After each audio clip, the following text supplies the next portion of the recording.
Hello everyone and welcome back to my channel. My name is Ajmal. This is actually a subscriber request. I've had quite a few people asking me to do certain topics, but I wanted to do this particular one, the notes of rose, or my top 10 rose fragrances. The person didn't actually ask about my top 10 roses, but asked for fragrances around the note of rose. And why not do this particular video around this time to coincide with Valentine, because Valentine, love, rose, feminine energy, and I have 10 fragrances which are all rose dominant, but they take different directions altogether. I'll let you know the type of rose they are and what occasions I feel are going to be perfect for such rose dominant fragrances. And the first one I have here is a fragrance that I feel is a very light aquatic take on a rose fragrance. So this is going to be from FA Paris, Roses the Emotion. It's a very aquatic, light, sort of pink rose scent. It gives me rose petals, ultra feminine, ultra light. It doesn't give me anything heavy, heady. It's like very musky, fresh, aquatic, clean rose, like clean rose petal scent. It doesn't give me anything like a grown grandma-ish rose. That is quite a derogatory sort of term, but I hope you understand what I'm trying to say. It doesn't give me anything heavy. It's a very light, watery, aquatic, fresh and clean and musky. It's not to be inspired by Rose of No Man's Land by Redom, and that is a fragrance I haven't had my nose on. However, I understand this is like Rose of No Man's Land with a twist. It's very beautiful. It's like, it gives me wedding bridal signature, scent vibe. It doesn't give me anything heady, heavy, matured. Rose can come across as quite matured depending on how they are done, but this is like your roses, the Maya, aquatic, effervescence, light, airy, beautiful, elegance. It screams elegance and class, and that is going to be Rose's Emotion. So if you're looking for something for every day, I think this is perfect. I wouldn't necessarily consider this one as a nighttime dressed up scent. It's more of a daytime easy grab. There is something about Rose's the Emotion which is ultra feminine and gentle, and that is going to be a recommendation for people who want the note of rose, but on a fresh, aquatic, light, airy, musky nature. The next one I have here is going to be your dark, for those who are into dark gothic roses, and this is going to be Club de Nuit Intense Woman by Armaf. This is going to be your ultra dark, dry. It feels like a very dry rose. The rose here is like very matured, very dark, very gothic. There's a uniqueness about this, and this fragrance is apparently inspired by Noir de Noir by Tom Ford. It gives off a matured vibe. There's also this earthy mushroom. It's all about a very earthy, mushrooming, some darkness. There's a dark twist about this, which gives it like a very sultry, sexy vibe.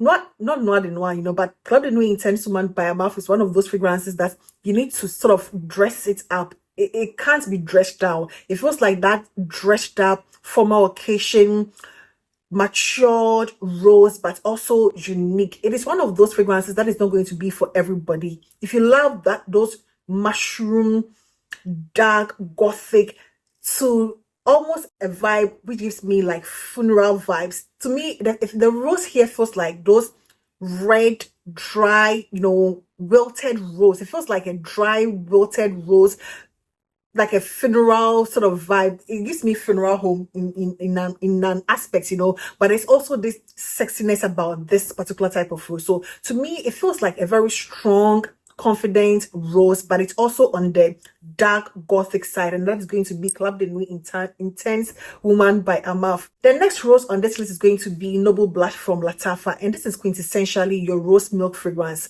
nothing else. It is a very floral, milky fragrance. It's sort of gourmand, but the lactonic nuance in this is more of a floral lactonic than the normal typical milky chocolatey lactonic, if it makes any sense.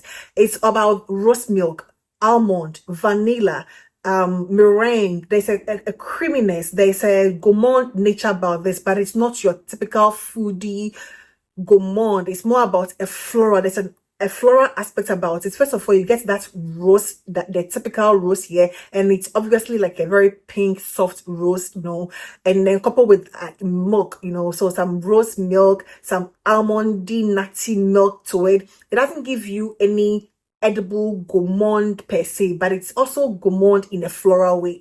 It's milk, but done in a very beautiful, you get a floral aspect of the rose, and then that lactonic plant-based, it feels like plant-based milk, in a way. So although it is lactonic, it is not your foodie, creamy, whisked sort of, lactonic feel, if it makes any sense at all, So it's a very realistic rose milk scent, and that is going to be for people who want something quite unique, because this is quite a unique fragrance.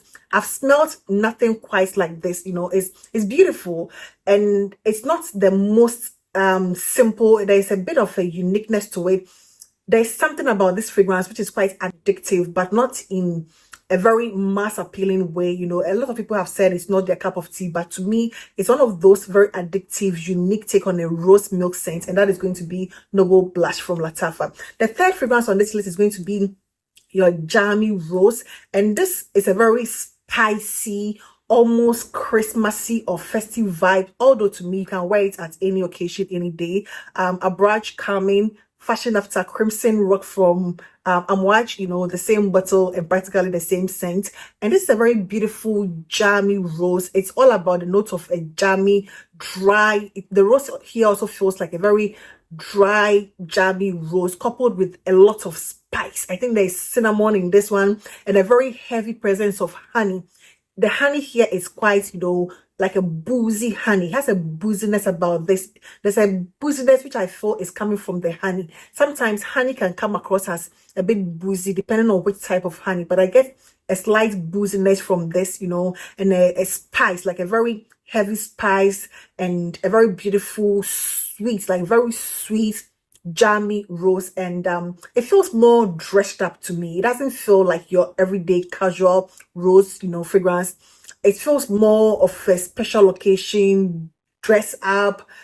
It feels like that, so maybe for Valentine, if you are having like, girls night out, or with your, a family dinner or something, and you want that aura of festivity around you, you can just pull out this one, because it's going to give you a jammy, beautiful rose, but also spicy and in the spirit of festivities and celebration. So that is going to be coming from Abraaj, Abraaj coming F.A. Paris. Yeah, I think F.A. Paris. I'm going to go with a very clean, just a clean, it doesn't come across as fresh, but it's like a very clean rose, and that is from Ajmal Wisal Dhahab. This is not going to be your quintessential floral, roses are floral, but it has a very clean aspect to it. It is all about the note of rose, a very clean rose, and a very clean patchouli. There's a bunch of patchouli and vetiver in this, but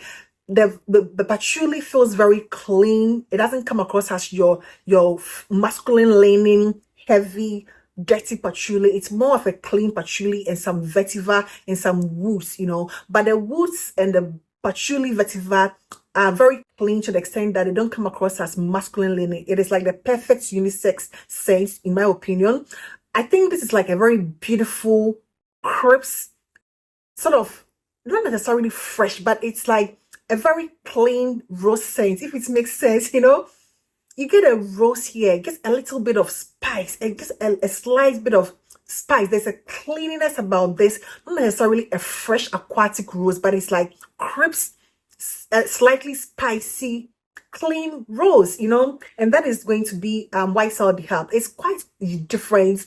You're getting the rose, you're getting the patchouli, but it's like a very clean, sophisticated patchouli and some earthiness to it, and that is going to be Wisal Dhahab. It's quite on the unique side. I'm going to go with one of my heavy rose scents. Is like double doses of rose. They have the Turkish and Bulgarian rose, and this is amethyst.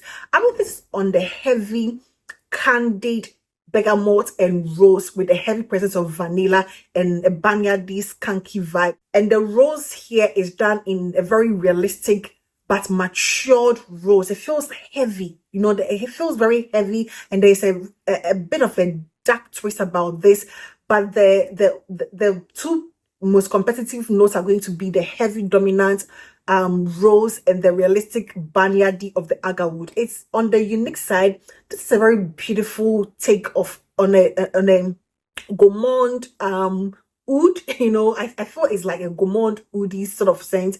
It's one of those fragrances that you either love or hate, and for me it's a total love for me. So Amethyst is going to be your sweet, almost candied jammy rose, almost a candied jammy rose with the freshness of the bergamot.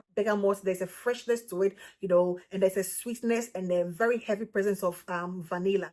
It's more to the Middle Eastern side, more of a funk, more of a like spice, heavy thickness. There's a thickness and a richness to this, and this is Amethyst from Lattafa. Another rose fragrance I couldn't miss on this list is going to be Infini Rose from Alhambra. I have since finished my bottle of Infini Rose, so I will not be able to show you the bottle here, but I've fully utilized mine, and it's one of those beautiful sweet rose. It's just a very beautiful sweet rose with some citruses coming from the bergamot and other citruses. That is essentially what it is. It also has a Turkish and Bulgarian rose. The notes for Amethyst and Infini Rose are quite similar. I guess that Infini Rose doesn't have the notes of agarwood, if I'm not mistaken. So Infini Rose from Alhambra is Alhambra's take on Atomic Rose from Initio, and a very beautiful interpretation as that. It's a very sophisticated, womanly, just beautiful. It's just a very beautiful, sweet, not like sickeningly sweet or a jammy rose or a fresh rose. The rose is not fresh, it is not jammy, it is not dry, it is not gothic. It's just a very beautiful, sweet, vanilla, citruses, and just a classic, rose, like pink rose, and that is the case of Infini Rose from Alhambra. The next one on this is going to be a rose that I think is not like the most dominant rose, but it's still there. Although pineapple to me is the most dominant note you're going to smell in this, there's a powdery rose to this that is very beautiful. The powderiness of the rose is like ultra feminine. It gives it like a very ultra feminine vibe. It doesn't give it like this is a very unisex, fragrance, but I think the rose is powdery. There's a very powdery, musky, beautiful, clean rose, and a bit of a freshness. There's a bit of a freshness about the rose in this one, and then a heavy presence of some pineapple, but it's not like the Clyde Alpha Sun pineapple. It's more like the Creed Aventus for hair type of pineapple, and the heavy presence of some musky ambroxan sort of feel. It's just a very beautiful pineapple scent with a heavy presence of a powdery rose, and that is going to be Al Mukhtalif from Nusuk. So this is a very beautiful one. I'm going to go with another heavy rose here, and this rose is more about, it gives me a dark sort of rose vibe. Although this fragrance Junoon rose has, a lot of people say it is like quite sophisticated. I agree to that. It gives me feminine vibe, but there's a darkness about the rose here. It doesn't give me fresh rose, it doesn't give me jammy rose, it doesn't give me ultra dry rose. It gives me a hint of a dark, there's a bit of a gothic vibe to the rose in this one. It's not your fresh or ultra lightweight, aquatic rose. It's more about a dark sort of rose. It feels like a heavy red rose, like also giving me the wilted rose sort of vibe, like the Noir de Noir or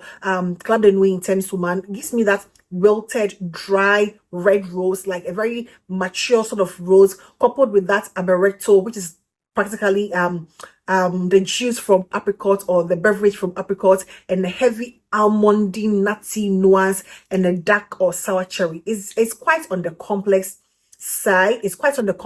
You get that amaretto, nutty, apricotty, almond vibe. You get it a lot, coupled with a hint of cherry, which is not the medicinal cherry. It's more about a dark or sour cherry, and a heavy presence of this slightly gothic rose. Like it gives me red rose, not your pink girly rose. It gives me more of a matured but dry, wilted red rose, if it makes any sense. And that is going to be this. I'm going to go with another fragrance here, which I feel is a very beautiful floral rose. You know, rose are floral, of rose is a floral, but this one, this particular note of rose in this fragrance gives me a quintessential floral rose. You know, Cleopatra from Hamidi. It is not only about rose, it's also about some peonies, it's also about some violet, some dark or sour cherry, you know, and some powderiness and a bit of musk.